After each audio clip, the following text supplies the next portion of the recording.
In the crowded courtroom, the air was thick with judgment. All eyes bore down on the little boy sitting nervously at the front. His tiny hands gripped the edge of the wooden bench as though the wood itself could save him from what was about to unfold. His mother's silent tears trickled down beside him. Across the room, a police officer stood tall, arms crossed, his face a cold mask. The courtroom buzzed with quiet disapproval, and though no one spoke aloud, the message was clear. They had already chosen their side. The judge's voice echoed like a gavel striking the soul. Does the child have anything to say? Without hesitation, the little boy pointed directly at the officer. His voice trembled, but his words were sharp, slicing through the room like a blade. That's my hero. The room froze. People who moments ago whispered against the officer now turned, their faces unsure, caught between curiosity and guilt. The boy's declaration didn't just hang in the air, it changed it. His name was Officer Daniel Hart. To most in the courtroom, he was a man accused of crossing the line, a line painted by rigid policies and blind rules. But to little Samuel, he was something else entirely. Months earlier, Daniel had found Samuel in a burning apartment complex. The boy's screams had been swallowed by thick, black smoke. No backup had arrived. No orders had been given. Yet Daniel rushed in, ignoring the shouting behind him, ignoring the protocol that said he should wait. He found Samuel under a collapsed beam, his small body pinned, his tiny lungs desperate for air. Daniel didn't hesitate. The searing heat scorched his arms as he lifted the debris. Flames licked at his uniform as he shielded Samuel with his own body.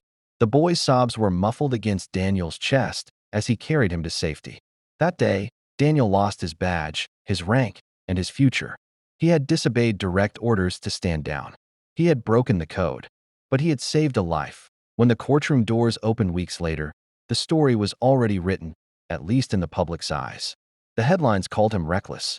The policy called him insubordinate. His silence called him something else, unshakable. That as the trial unfolded, the courtroom became a theater of cold words and harsh interpretations of the law. The prosecution painted Daniel as a dangerous man who believed he was above the rules. Witnesses, afraid to stand out, stayed silent. Even those he had once called brothers in uniform sat with lowered heads. But then came the voice that no one expected. The trembling voice of a little boy who owed his life to a man willing to sacrifice everything. Samuel's mother stood, her voice barely above a whisper, but carried by a mother's truth. He didn't just save my son. He saved me. He gave me tomorrow. A quiet tension filled the room. It wasn't the kind of silence born from awkwardness. It was the silence that arrives when people realize they might have been wrong. One by one, the officers in the back row stood.